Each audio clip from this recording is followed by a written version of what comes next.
Bate-papo Novo Tempo.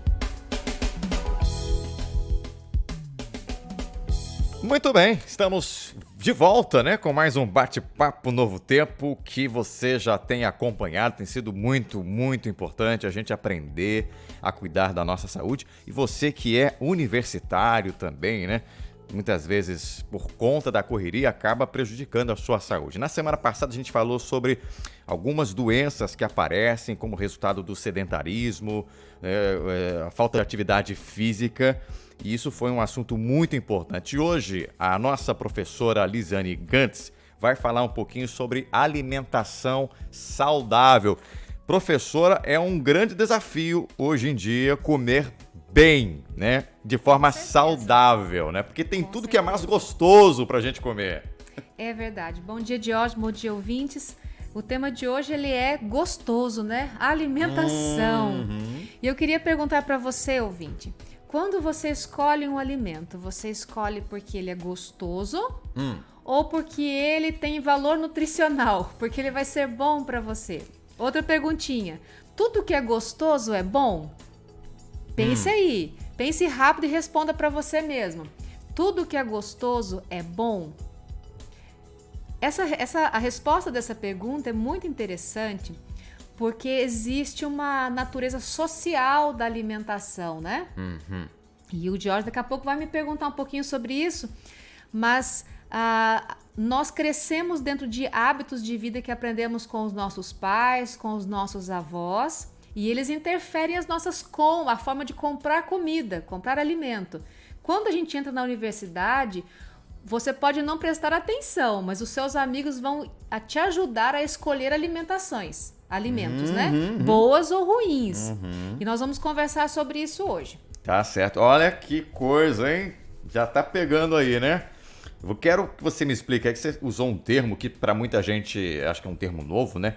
Essa questão da natureza social da alimentação. O que é isso e como essa natureza que você falou aí, social da alimentação, pode afetar o que o universitário vai ingerir lá na faculdade, na universidade, enfim? O termo pode ser diferente ou novo, mas eu vou dar um exemplo e vocês vão entender que não tem nada de novo. Vocês já sabem tudo sobre isso.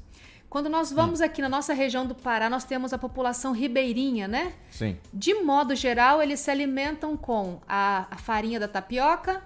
E não pode faltar o açaí. O açaí e o peixe. E o peixe, né? Isso tem bastante. Aí tem uma castanha ou outra, mas basicamente é o açaí, a farinha e o peixe, né, que tá faltando. E o peixe, Isso, três elementos.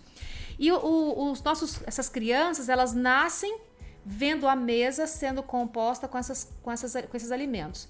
Se alguém chegar lá e oferecer um outro alimento, ele vai olhar desconfiado. Se eu aparecer com uma geleia, ele vai olhar assim, o que é isso? Eu nunca comi isso antes, porque a natureza social é aquilo que está como um conceito do que é alimentação para mim. Se eu nasci no Rio Grande do Sul, então na minha cultura de infância, a gente comia pão com chimia. Sabe o que é chimia, Diógenes? Nunca geleia. ouvi. Geleia? É, mas o gaúcho chama de chimia. Então, na minha cultura, pão se come com geleia. Ou se come com a manteiga batida fresca. Nada de manteiga comprada. Mas quando você vai para São Paulo, você come o pão francês com manteiga na chapa. Já é outra natureza social da comida. Se você vai com as pessoas que são os tropeiros do Pantanal, a natureza social deles, o contexto social dita que eles comem muito arroz com charque, que é o arroz carreteiro lá. O caminhoneiro faz isso também, porque é uma alimentação fácil de transportar, fácil de ser manuseada e feita. Então, a natureza social é aquilo que determina os meus atos de vida. Então, o ribeirinho tem uma natureza social, o sulista tem outro, o indivíduo lá do Pantanal tem outro, porque a alimentação está adequada ao seu contexto de vida. É essa a natureza social da alimentação. E como é que isso afeta, então, agora o universitário? Porque... Vamos ver o universitário. No contexto universitário, você geralmente entra na universidade aos 19, 20 anos para os jovens, né? Há aquelas pessoas que já estão na segunda faculdade ou por algum motivo da vida precisaram postergar o ingresso na universidade e entram um pouquinho mais velho. Mas, em geral, nós pegamos o indivíduo jovem, Certo. que antes tinha o pai, a avó, a mãe, um parente, um responsável que se responsabilizava em fazer as compras no mercado e em preparar esses alimentos. Ainda que colocasse numa marmitinha para levar à escola, mas tinha um adulto, um responsável que cuidava disso. Agora, o universitário passa, em geral, a ser responsável por suas escolhas.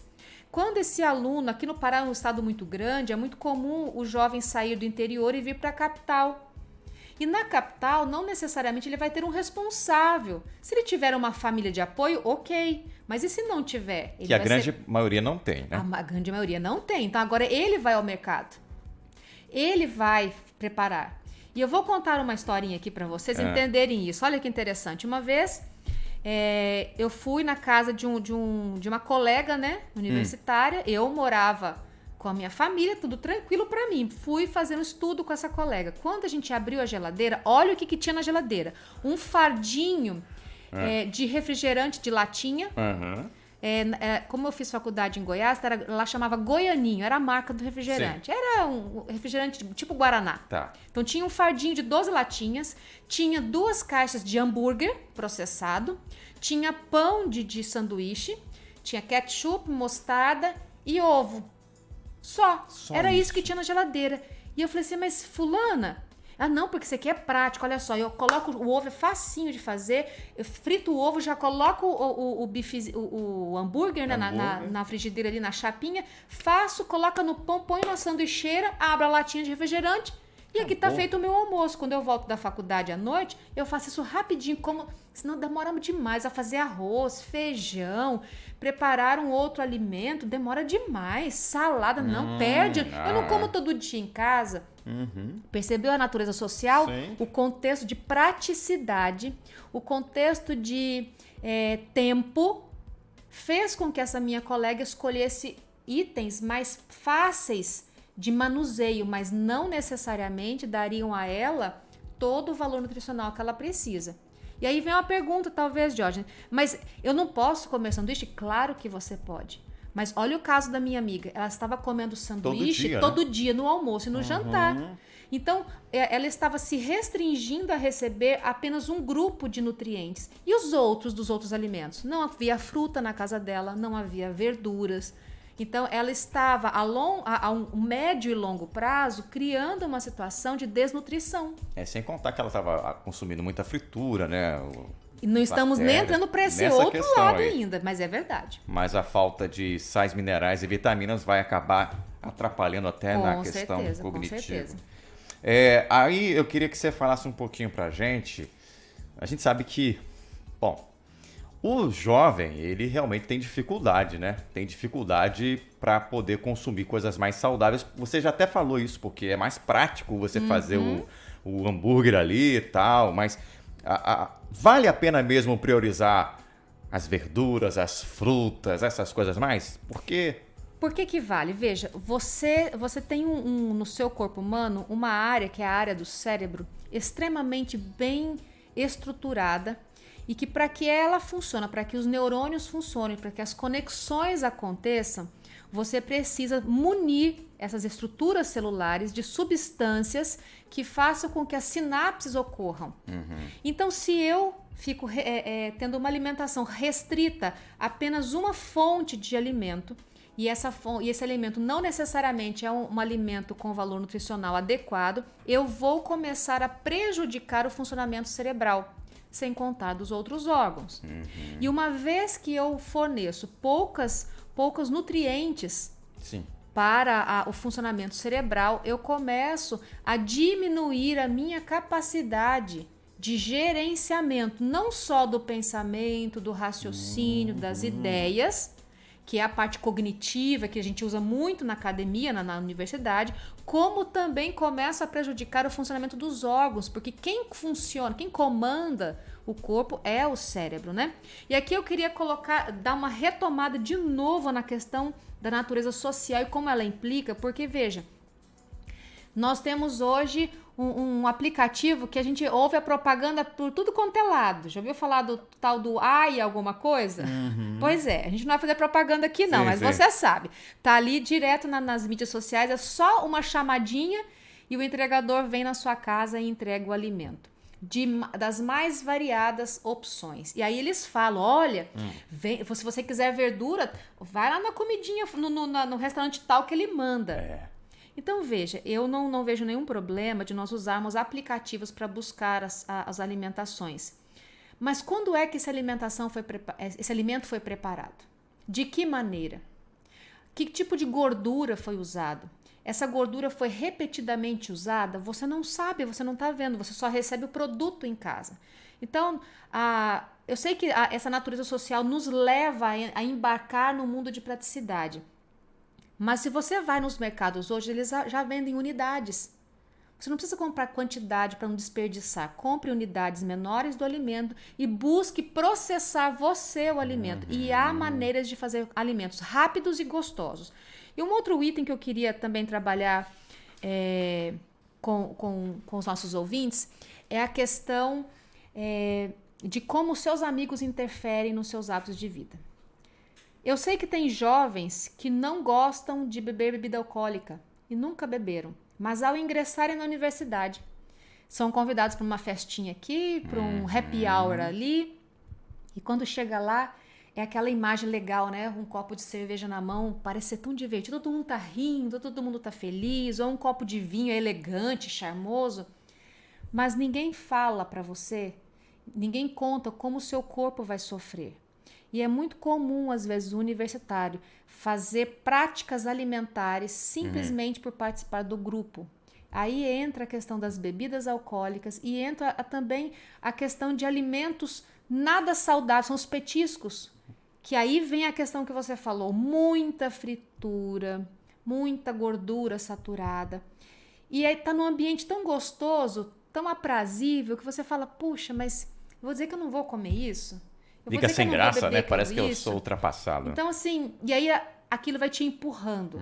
Mas eu digo pra você, você quer viver um momento ou você quer viver uma vida plena? Lembra que eu falei, ter controle é ter coragem de tomar decisões. E vou dizer pra você, nenhum amigo vai te valorizar menos ou gostar menos de você por conta disso. Porque se o fizer, eu gostaria que você perguntasse, essa amizade vale a pena? Né? Claro que então, não. 2 pontos que a gente pode frisar dessa nosso bate-papo de hoje. Primeiro, saiba você escolher o seu alimento. Não deixar que os outros escolham. E não deixe que o contexto determine o tipo da comida que você vai fazer e se esforce. Você pode descobrir um chefe no seu interior aí e se tornar um cozinheiro de rapidez e que vai manter realmente o seu corpo bem nutrido. Bom, dentro do que você falou aqui, eu cheguei a uma conclusão, acho que todo mundo chegou, né? Às vezes na pressa a gente já quer comer algo mais fácil, mas a pressa é inimiga da boa saúde também. É inimiga, sim. Então vale a pena você investir numa alimentação mais saudável em casa, que você sabe que está comendo, do que você comer, digamos, alimento que não é alimento, que vai te trazer problemas mais tarde e vai fazer com que você, para entender um texto, tenha que reler trocentas vezes. Ou nem conseguir captar, atingir a compreensão que o professor está fazendo no raciocínio, porque sem determinadas substâncias, determinadas vitaminas e nutrientes, o seu corpo realmente não funciona. É como querer que o carro funcione sem trocar o óleo frequentemente, sem querer que eu coloque o combustível certo. Se eu colocar o combustível errado no meu carro, o meu motor vai fundir, né? Como é que o termo que os mecânicos falam por aí. Se eu colocar comida inadequada, em algum momento meu corpo vai falhar. Vai falhar. Muito bem. Professora Lisiane, eu acho que a gente aprendeu muito mais aí sobre alimentação, como ter uma alimentação saudável, investir o nosso tempo para preparar o nosso próprio alimento, dizer não para aquelas ofertas que chegam pra gente. Bom, quero que você me fale aí, já anuncie qual vai ser o próximo tema. Próximo tema, vamos falar do repouso. Se é importante dormir, quantas horas temos que dormir por dia e uma coisa interessante. Nós vivemos numa terra que chove muito, mas a gente bebe água o tanto que precisa? Acho que não, hein? Vamos descobrir, mas se eu né? tomar refrigerante e não tô tomando líquido? Não fala agora. Deixa pra semana que vem. Comecei com a professora Lisiane Gantz, ela que é educadora, está nos ajudando aí com essa série muito especial. Você então na semana que vem não pode perder. E compartilhe também aí o nosso link no YouTube, né? O nosso link, esse canal da Novo Tempo, e assim a gente vai ajudar mais jovens, tá? Grande abraço para você, até semana que vem, se Deus quiser. Tchau! Bate-papo Novo Tempo.